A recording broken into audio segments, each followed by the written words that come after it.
How are we, guys? The gloves are off with myself, Curtis Woodhouse. This will be going out on Sunday, but this is actually Saturday night. Just watching the boxing now. I've just watched the Vong fight. Vong didn't win, did he? We all know that. I mean, we don't need to go on about it over and over again. Vong didn't win the fight. I had Gwyn winning by 2, maybe 3 rounds. It was a good fight. It was competitive all the way through. But for me, there was a conclusive winner. It looked like a big, strong man in there against a boy. And I mean that in the most respectful possible way. Because Vong is a boy. He's not physically developed yet. Physically, he's nowhere near. He just got walked down and bashed up, really. Luckily for him, Gwyn's not a puncher. Because if he was, Vong gets knocked out 100%. He got hit too often. Gwyn was getting too close all the time, but he just didn't have that knockout power. If he did, it's probably not going 2 or 3 rounds, that fight.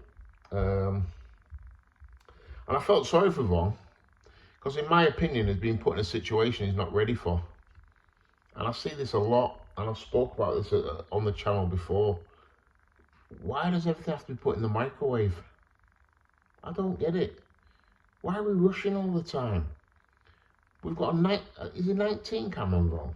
We've got a 19-year-old kid getting chucked in with a Commonwealth, British and European champion in his 7th fight. That doesn't happen unless you're Oscar De La Hoya, Floyd Mayweather, or an absolute superstar. And Cameron Vong is not that guy.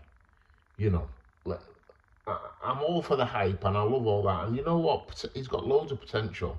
Bags of it. He's got fast hands, flashy, good looking. He ticks a lot of boxes. But he's not ready yet. Why the hell is he in that fight so early? You know, one thing you can't get, and I'm speaking from experience here, as a fighter and as a coach, one thing you can't get and you can't give people is seasoning and conditioning. You can't do like one big training camp and then be ready for a 10-rounder. You have to build into it. It takes you a long time to become a 10 and 12-round fighter, especially if you can't dictate the pace. And Gwyn was forcing the pace on Vong all night. Vong didn't hit hard enough, and he didn't have good enough skills and good enough feet to keep Gwyn off him. That's a harsh reality. And he didn't have the conditioning or the seasoning yet either. It takes time. And that's why there's 4-rounders, 6-rounders, 8-rounders, 10-rounders, 12-rounders.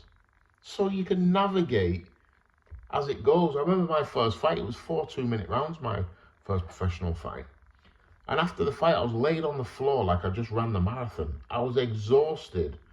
And I was fit, football fit, but I wasn't boxing fit. It took me years and years to build into a 12-round fighter. You can't put someone in the microwave when they come out. They're a 10-3 seasoned fighter.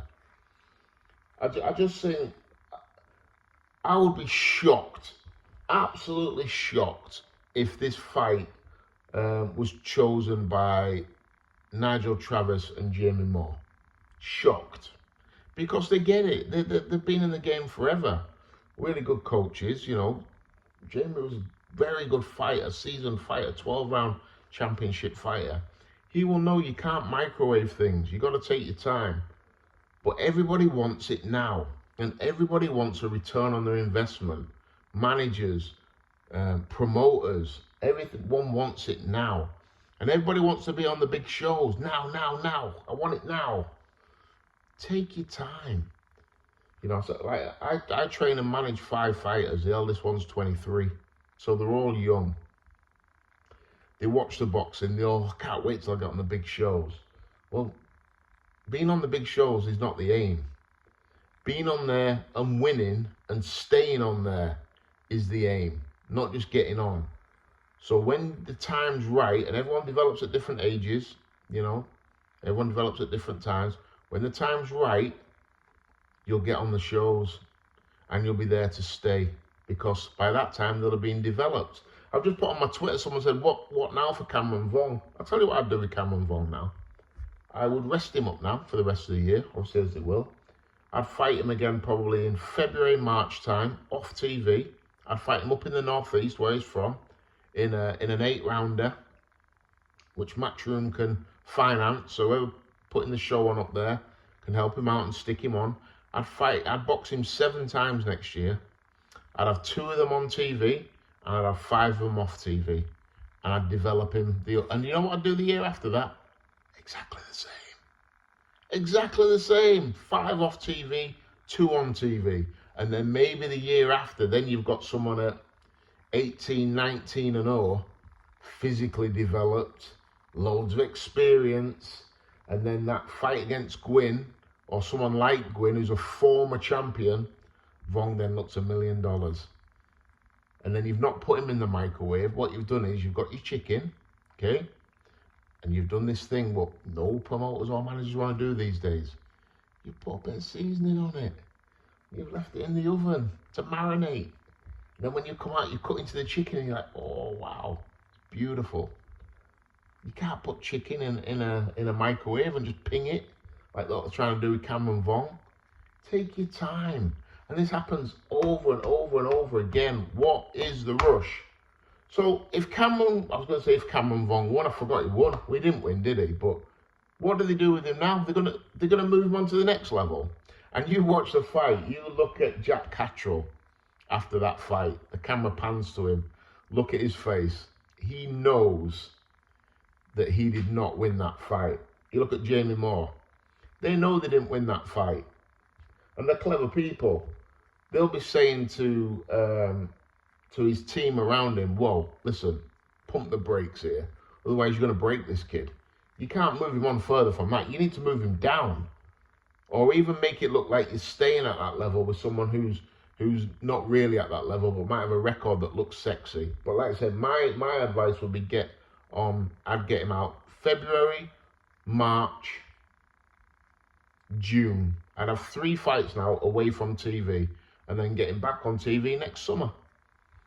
I'd have a couple of 8-rounders for him, maybe a 6-rounder, then a couple of 8-rounders. Learn, develop, take your time, get the seasoning, get the sparring, away from the cameras, learn your craft. Because all Gwyn did, and I mean this in the nicest possible way to Gwyn, was march forward. And Vong couldn't get out of the way. His feet weren't good enough. His head movement wasn't good enough. His feints weren't good enough. His power's not good enough to keep them big, strong lightweights off. And these are all criticisms that I fully expect to give to a kid with 7 fights. Of course they're not good enough. He's got to develop. He's a young man. You know, let's have this conversation in 2 years' time. All of a sudden he'll have got a bit more man strength. His feet will be better. His timing will be better. His rhythm will be better. Everything will be better, because that's what time and experience does. But they're chucking this guy into fights he's not ready for, and it's irresponsible. And I actually feel sorry for Cameron Vong. It's not his fault. You ask a fighter, yeah, step up, fight him, yeah, no problems. That's our job, to be a fighter. But I just expect the promoters and that to do a better job. And like you said, and this is, you know what? I was having a conversation, I won't say with who just yet, but with a very, very esteemed trainer of several world champions, British, Commonwealth, everything, done a lot, amazing trainer. And he said to me, do you know why people rush people? And I said, well, everyone wants to return their investment. And he said, yeah, that sometimes the promoter wants their money back, the manager wants to earn a few quid and all that. And he said, but that's not the real reason. He said, the reason why they rush people is because they don't actually believe in the product. So they try and squeeze things through quickly. And he said, if you believe in the product, there's no rush, because you know the product's going to be good enough. But if you don't believe in it, you try and rush it too quickly. And I thought, wow, he's right. He's right.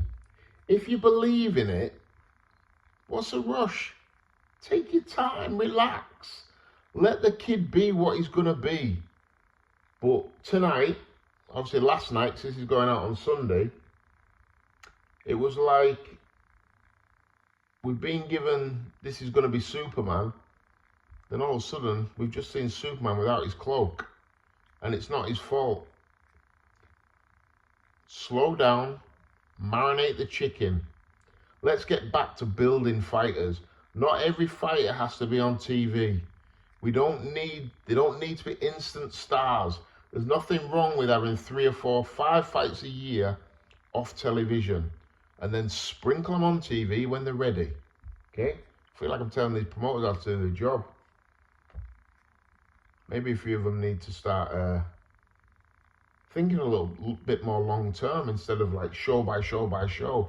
We need a great show. We need a great show. Well, let's start creating and building some great fighters as well. That'd be my advice. But yeah, Gwyn won the fight. It is what it is. Pump the jets on Cameron Vong. Slow down. Let him develop. Give the kid a chance.